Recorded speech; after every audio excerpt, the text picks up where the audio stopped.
মহাভারতে খুব সুন্দর একটা প্রসঙ্গ রয়েছে যে দুজন ব্যক্তি মায়ের কুমারী অবস্থায় জন্মগ্রহণ করেছে, কিন্তু দুজন ব্যক্তি মায়ের কুমারী অবস্থায় জন্মগ্রহণ করার পরও একজনকে আমরা পূজা করি, আরেকজনকে আমরা তিরস্কার করি। কি করি গো মা? তাহলে কেন করি গো মা?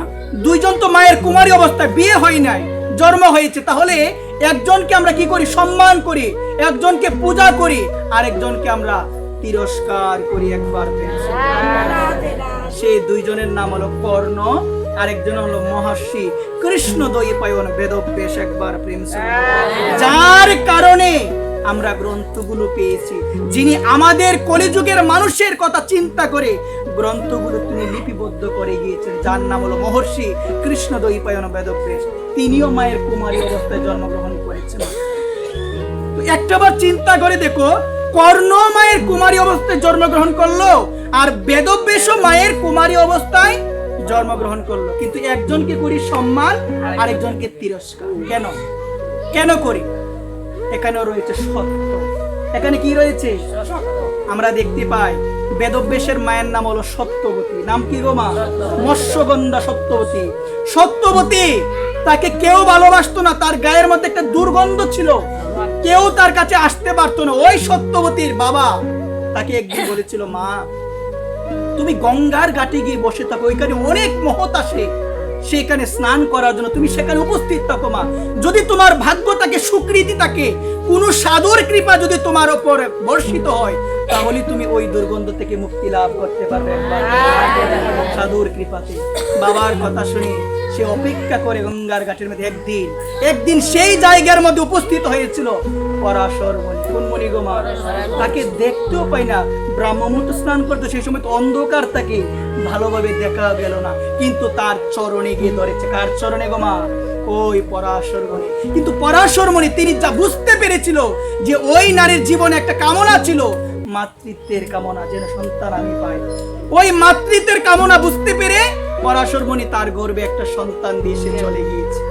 চলে যাওয়ার পরে মা সে কি বলতে পারতো না যে এটাকে আমি নষ্ট করে দিই, বা কারো কাছে আমি বলবো না, কারণ তার তো পিতৃত্বের কোনো কি নাই গো মা, পরিচয় নাই। কিন্তু সে সবাইকে বলে বেড়ালো।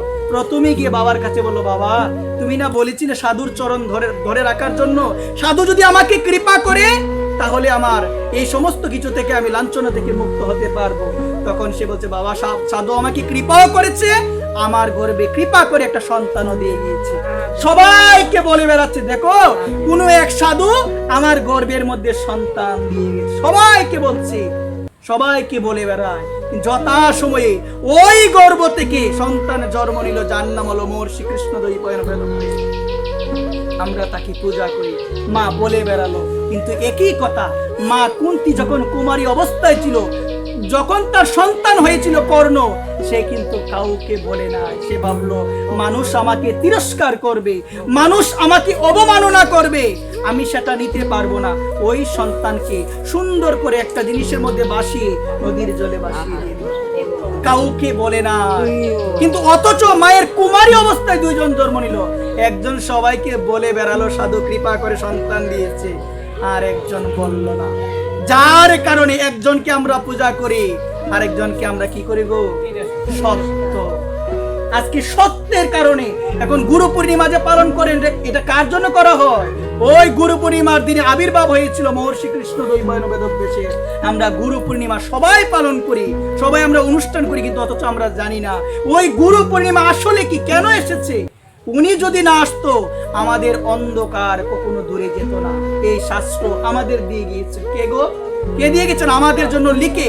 মহর্ষি কৃষ্ণদ্বৈপায়ন বেদব্যাস, যিনি বেদকে 4টা ভাগে ভাগ করেছে, যিনি গীতা লিখেছে, শ্রীমদ্ ভাগবত যিনি লিখেছে, যিনি অষ্টাদশ পুরাণ যিনি লিখেছে, তার নামে হলো বেদব্যাস।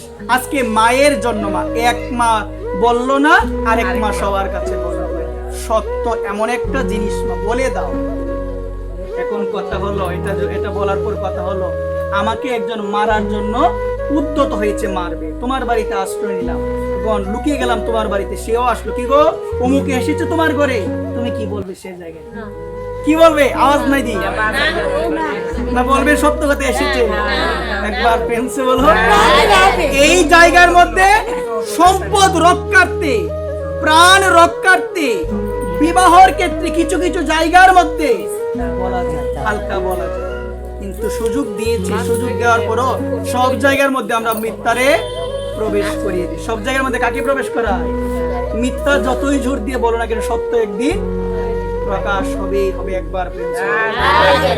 এই প্রসঙ্গে আমি এই দৃষ্টান্তটা দিয়ে শেষ করে দিব। উপনিষদের খুব সুন্দর একটা দৃষ্টান্ত। চবালা নামে আমার এক মা ছিল। ওই মায়ের একটা ইচ্ছা ছিল, প্রত্যেকটা নারীর কি ইচ্ছা গো, আমার একটা সন্তান হবে, সেই সন্তান আমাকে মধুর ধ্বনিতে মধুর সুরে আমাকে মা বলে ডাকবে। ওই চবালারও ইচ্ছা ছিল, কিন্তু কেউ তাকে বিয়ে করে না, কেউ তাকে গ্রহণ করে না। হঠাৎ একদিন একজন ব্যক্তি একই সেম ভাবে তার গর্ভে একটা সন্তান এসেছে। কিছুদিন পরে সন্তানটা জন্ম নিয়েছে। জন্ম নেওয়ার পরে আস্তে আস্তে সন্তানটা বড় হচ্ছে। ওই সন্তানের নাম হলো সত্যকাম। নাম কি গো মা? সত্যকাম। দেখো নামটা কি ডাকলো, সত্যকাম। বড় হলো, মনে ইচ্ছা জাগলো। তৎকালীন সময়ে ভারতে একজন ঋষি ছিল, যার নাম হলো গৌতম মুনি। নাম কি মুনি গো? গৌতম মুনি ব্রহ্ম শিক্ষা দেয়, ব্রহ্ম শিক্ষা সবাইকে দেয়। সত্যকামের মনে ইচ্ছা জাগলো, আমিও গৌতম মুনির কাছ থেকে কি শিক্ষা আসবো গো মা? ব্রহ্ম শিক্ষা লাভ করে আসবো। মাকে বলো, মা আমি যাব গৌতম মুনির কাছে, উনার কাছ থেকে গিয়ে আমি কি শিক্ষা লাভ করব? আওয়াজ নাই দি, কি শিক্ষা? ব্রহ্ম শিক্ষা। তার কাছে গেল, গিয়ে দেখে তিনি ছাত্র পরিবৃত হয়ে তিনি ছাত্রদের শিক্ষা দিচ্ছে। তার কাছে গিয়ে প্রণাম জানিয়ে বলছে, কে তুমি? বলছে, আমি অমুক জায়গা থেকে এসেছি, আমার নাম সত্যকাম, আমার মায়ের নাম অমুক নাম বলেছে। বলার পরে বলছেন, তুমি কেন এসেছো? বলছেন, আমি আপনার কাছ থেকে ব্রহ্ম শিক্ষা লাভ করার জন্য এসেছি। তোমার গোত্র কি, তোমার পরিচয় কি?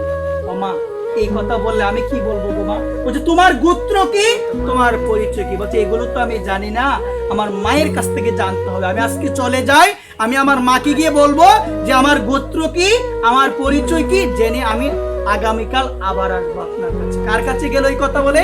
মায়ের কাছে গেল। সন্ধ্যা হয়ে গিয়েছে, মার কাছে গেল। মায়ের কাছে যাওয়ার বলছে, মা আমি তো গিয়েছিলাম ওনার কাছে, উনি বলছেন আমার গোত্র কি, আমার পরিচয় কি।